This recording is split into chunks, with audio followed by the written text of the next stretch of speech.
Shalom, shalom. Tuhan Yesus mengasihimu. Dan setiap orang yang mencari kerajaan Allah dan kebenarannya pasti dimerdekakan. Dan orang yang mau jadi murid Tuhan Yesus pasti akan belajar di channel Pendeta Raymond Mantik. Haleluya, saudara-saudaraku yang kekasih dalam Tuhan. Kali ini kita sedang digembar-gemborkan dengan berita-berita intoleransi yang terjadi di bangsa Indonesia, baik yang ada di Banten, di Kecamatan Maja, maupun yang ada di Sulawesi Utara, di Buyat dan sebagainya, yang sangat memprihatinkan. Ini sangat mencoreng wajah toleransi di Nusantara. Oleh karena itu, saya juga sebagai tokoh agama, sebagai pendeta, menyikapi fenomena yang sedang terjadi saat ini di tengah-tengah bangsa dan negara Indonesia ini. Ya, sebelumnya subscribe channel Pendeta Raymond Mantik, like, share, bagikan kepada teman-teman yang lain agar kebenaran diberitakan ke seluruh penjuru Nusantara ini. Nah, saudara-saudaraku yang kekasih dalam Tuhan, sangat miris dan sangat menyedihkan hati bahwa di Indonesia ini, di mana undang-undang dasar, undang-undang di bangsa dan negara kita membela dan memperjuangkan hak-hak asasi setiap umat manusia, setiap warga negara untuk memeluk keyakinannya sesuai dengan kepercayaannya masing-masing.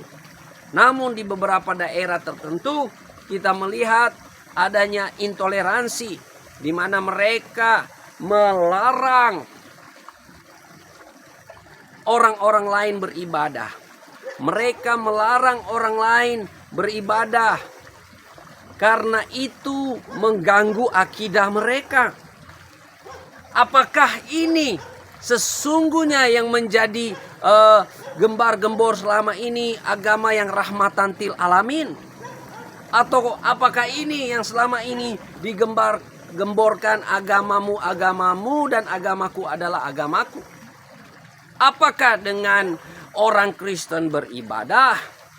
Apakah dengan orang Kristen berdoa lantas itu mengurangkan imanmu atau menggoncangkan akidahmu?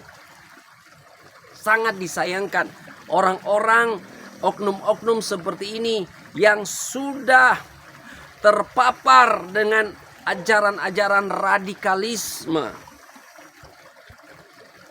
membuat toleransi di bangsa dan negara kita Indonesia, membuat budaya bangsa dan negara kita sebagai budaya yang gotong royong, budaya yang saling topang menopang, saling bantu membantu, tercoreng, saudara-saudara. Jadi saya sebagai tokoh agama kita di Indonesia bagian timur, kita sangat menyayangkan apa yang terjadi dengan saudara-saudara Kristen kita yang ada di Bogor, yang ada di Maja, yang mau beribadah, yang mau merayakan Natal. Tapi saudara, nggak bisa karena alasan aturan-aturan yang dibuat oleh pemerintah setempat, atau karena pemerintah ya sudah dipengaruhi atau terkapar oleh radikalisme. Ya, sebagai pemerintah seharusnya Anda membela kepentingan rakyat, walaupun rakyat Anda dikatakan minoritas. Pemerintah harusnya mengayomi semua warga dan negara, karena itulah hak warga negara dilindungi oleh pemerintahnya. Nah, ini yang saya melihat, saudara. Saudara bayangkan kalau kita di Indonesia Timur ini bersikap radikalis dan bersikap intoleran kepada agama yang lain, atau seperti kita orang Kristen kepada orang Islam. Maka saudara, dunia ini, Indonesia ini akan kacau, akan perang saudara. Ya seperti saya punya banyak keluarga yang muslim. Saya punya saudara-saudara yang muslim. Tapi kita di tanah Minahasa, di Indonesia Timur ini, kita saling berdampingan satu sama lain. Makanya di tanah Minahasa ini, saudara, ya, kita saling menopang satu sama lain. Kita punya satu moto atau slogan di sini. Kita semua ciptaan Tuhan, kita semua bersaudara, walaupun kita berbeda-beda agama. Makanya saudara, agama itu harus ranahnya pribadi, bukan untuk kelompok dan kepentingan organisasi. Kalau Anda berkata bahwa agamamu dan agamaku, lakukan itu sebagai bukti. Kenapa? Kalau orang lain beribadah, lantas akidahmu dan agamamu terganggu. Apakah Anda merasa dirugikan kalau ada orang lain beribadah? Harusnya yang diperangi oleh kita sebagai warga dan negara bukan orang yang berdoa, bukan orang yang beribadah. Justru yang harus diperangi oleh bangsa dan negara kita yaitu kelaliman, ketidakadilan, korupsi, pembunuhan, sebagainya. Seperti itu, saudara. Masa membunuh, ya, ada bom bunuh diri dan sebagainya, justru itu dianggap beribadah.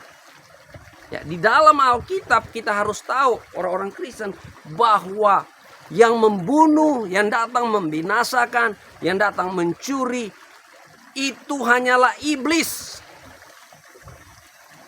Tuhan Yesus sudah ingatkan bagi orang yang tidak percaya kepada Tuhan Yesus, yang tidak ikut Tuhan Yesus, bapamu adalah iblis, yaitu pendusta, pembunuh, pembinasa keji.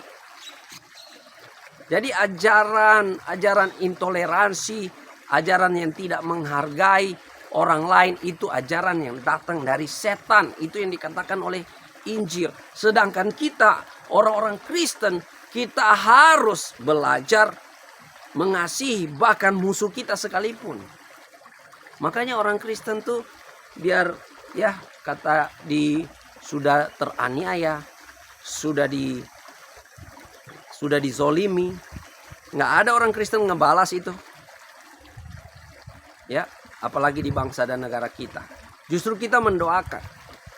Makanya saya sebagai tokoh agama, sebagai orang Kristen, mari kita orang-orang Kristen, dan saya juga mengajak teman-teman sebangsa dan satu tanah air ini yang masih punya hati nurani untuk Indonesia. Tinggalkan ajaran-ajaran radikalis, ajaran-ajaran yang memecah belah, ajaran-ajaran yang membawa kehancuran dan membinasakan sesama saudara. Jangan karena keyakinan keagamaan keluarga Anda sendiri, Anda menganggap musuh. Bayangkan kalau orang tua Anda, saudara-saudara Anda yang beda keyakinan dengan Anda. Lantas apakah mereka langsung menjadi musuh saudara? Adat budaya dan kekeluargaan itu lebih tinggi daripada aturan-aturan agamawi Anda. Makanya saudara, dalam Injil, dalam Alkitab, keselamatan itu urusan pribadi lepas pribadi. Adalah respon iman antara dirimu sendiri dengan Allah Sang Pencipta, di dalam dan melalui Yesus Kristus. Jadi kalau ada gerakan-gerakan intoleransi, radikalis, sangat disayangkan. Harusnya juga pemerintah lebih lagi memperketat, ya, aturan-aturan di bangsa dan negara kita, agar jangan sampai ini paham-paham khilafah, Wahabi yang sebenarnya sudah ditolak bahkan di tanah Arab sekalipun. Ya, saya sudah mendengar beberapa ustadz mengatakan bahwa di tanah Arab sekalipun seorang penceramah yang menceramahkan paham-paham Wahabi, khilafah dan sebagainya, hukumnya adalah hukuman pancung, saudara. Cuma di Indonesia ini yang demokrasi, yang mereka merasa bebas dan leluasa untuk bergerak, saudara. Jangan sampai ada paham-paham ini di daerah saudara.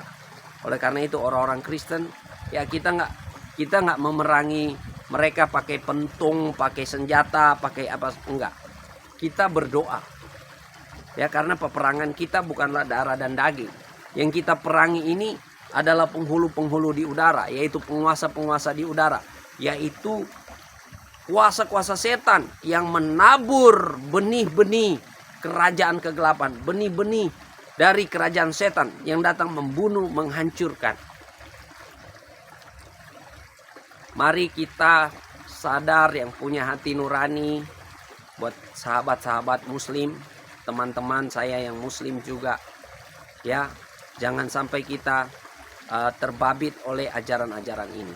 Saya yakin di luar sana masih banyak keluarga kita, sahabat kita yang muslim, yang punya hati nurani, yang tetap menegakkan rahmatan til alamin itu dengan benar, dan menegakkan agamamu adalah agamamu dan agamaku adalah agamaku dengan benar.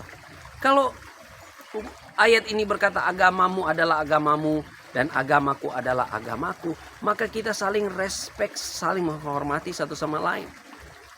Tapi kalau Anda mengatakan ayat ini tapi Anda merasa terganggu dengan orang yang beragama yang lain, di mana penerapan ayat ini? Jadi saya meresponinya, dan sebagai tokoh agama Kristen, ajaran Kristus, ajaran kasih, itulah ajaran yang membawa damai buat semua orang. Nggak pernah tuh ada orang Kristen yang teroris, nggak pernah tuh ada orang Kristen yang ikut-ikutan bom bunuh diri dan sebagainya. Ya, makanya waspada dan hati-hati dengan paham-paham dan pengajaran yang saudara terima bahkan di internet. Jadi saya menghimbau buat orang-orang Kristen, netizen-netizen, di mana Anda juga harus cerdas. Anda harus cerdas melihat konten-konten. Jangan konten hoax, konten framing, atau konten-konten yang tidak berguna Anda juga ikut menyebar luaskan. Mari kita bangun kebersamaan di Nusantara, di bangsa dan negara Indonesia yang kita cintai. Ya. Sampai Wahabi dan paham khilafah ini beredar ke bangsa dan negara kita, Indonesia bisa pecah belah, saudara.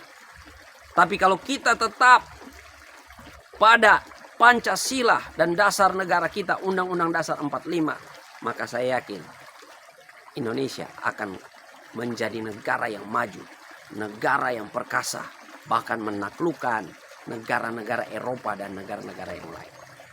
Ya, puji Tuhan, Tuhan Yesus memberkati.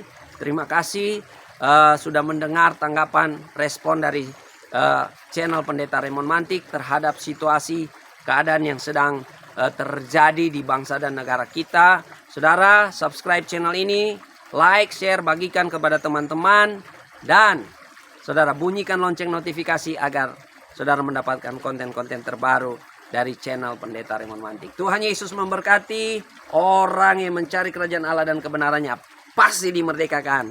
Dan orang yang mau jadi murid Tuhan akan ikut channel Pendeta Raymond Mantik. Tuhan Yesus memberkati.